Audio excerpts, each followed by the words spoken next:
All right, let's start with a question for anyone invested in or even just watching the uranium space. Why would almost every company out there ignore a place with a 40, even 50% chance of a huge discovery, only to spend millions drilling somewhere with just a 10% chance? Yeah, let's unpack that, because it sounds crazy, right? But this isn't some thought experiment. This is exactly what's happening. The vast majority of uranium explorers are making this exact choice. They're pouring money into low-probability spots, while this one region with just staggering potential gets ignored. And that illogical choice is the key to our whole litmus test. The answer to that why really peels back a layer on the uranium industry, and frankly, it reveals something pretty uncomfortable. But here's the upside for us. It gives us an incredibly sharp tool to evaluate these companies. We're calling it the Tim MERSOI litmus test. And yeah, it all comes down to one specific basin, in Niger. Okay, so first things first, let's build the case for this place. We're going to look at the hard data, the thesis that says Niger's Tim MERSOI Basin isn't just good, it's the single best exploration target on the entire planet. And look, the numbers here are just, well, they're stark. The chance of hitting a major discovery up in Tim MERSOI North is somewhere between 40 and 50%. Now compare that to the world-famous Athabasca Basin in Canada.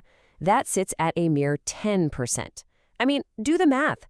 You are 4 to 5 times more likely to strike it big in this part of Niger. It's not even close. So you gotta ask, why is the probability so high? It's actually pretty simple. The place is massively underexplored. I mean, look at this gap. The Athabasca Basin has been drilled like crazy. We're talking 600 to 800 meters of drilling for every single square kilometer. And Tim MERSOI North, a tiny 2250 meters. That's up to 40 times less work, and a basin we already know hosts world-class deposits. It's just wild. Okay, and this brings us to a really crucial idea called expected value.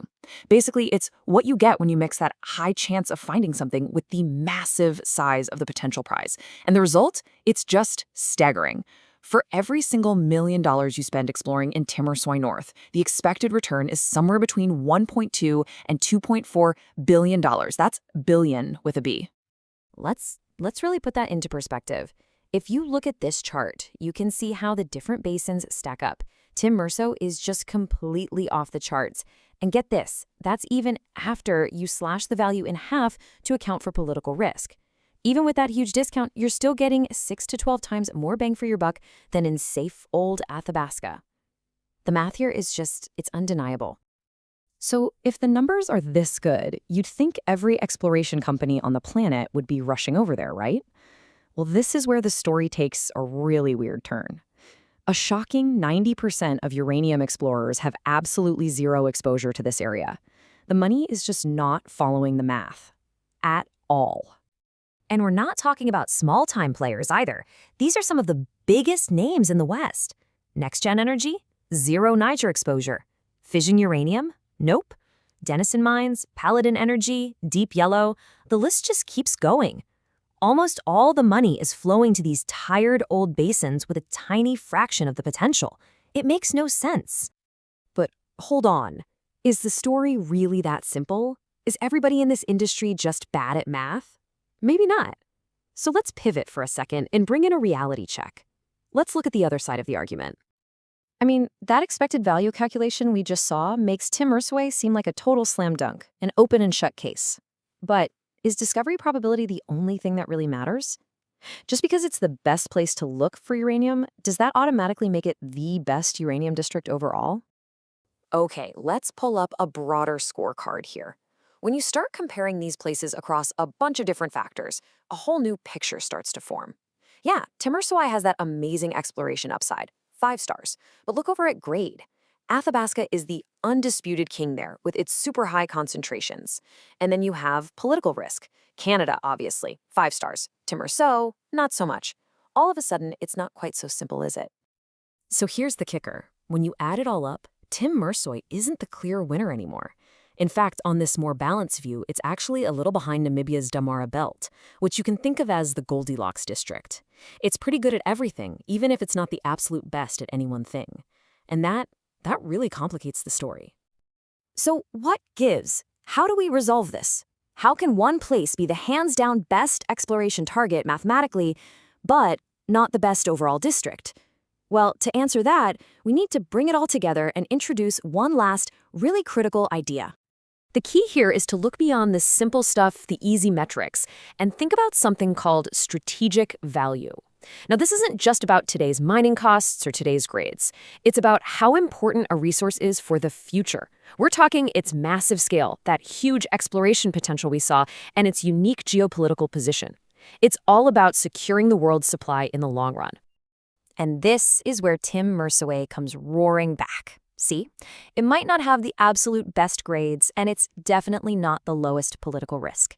But what it does have is the single largest potential amount of uranium on the planet, the most room to find even more, pretty competitive costs, and, this is huge, it's not tied to any single geopolitical bloc. That special mix makes it the ultimate strategist choice for anyone thinking about where the world's going to get its uranium in 2040. And that really brings us to the ultimate conclusion here, which is summed up perfectly by this one line. Tim MERSOI is not simply a uranium district, it's the geopolitical fault line of the 21st century nuclear energy transition. Wow. So it's not just a place to find uranium, it's a geopolitical chess piece of the highest order. Okay, so with all that said, let's bring this home. Let's turn all this analysis into a practical takeaway. How can you, as an investor, actually use this as a tool? Well, it all boils down to this, the Tim MERSOI litmus test. It's just 4 simple questions you should be asking any uranium explorer you're looking at. Number 1, do you have any exposure to Tim MERSOI? If not, why not? 2, what is your actual discovery probability where you're drilling? 3, what's your cost per expected ton you find? And finally, number 4, the big one. Is your main goal to actually find uranium? And that last question, that leads us to the final thought here. This whole Tim MERSOI litmus test, it's not really about geology or risk spreadsheets. It cuts right to the heart of what a company is all about. Is it a genuine explorer putting money where the odds are best to create huge value? Or is it a zombie company, just kind of shuffling along, avoiding real risk, and existing mainly to pay salaries? How a company answers the Niger question usually tells you everything you need to know.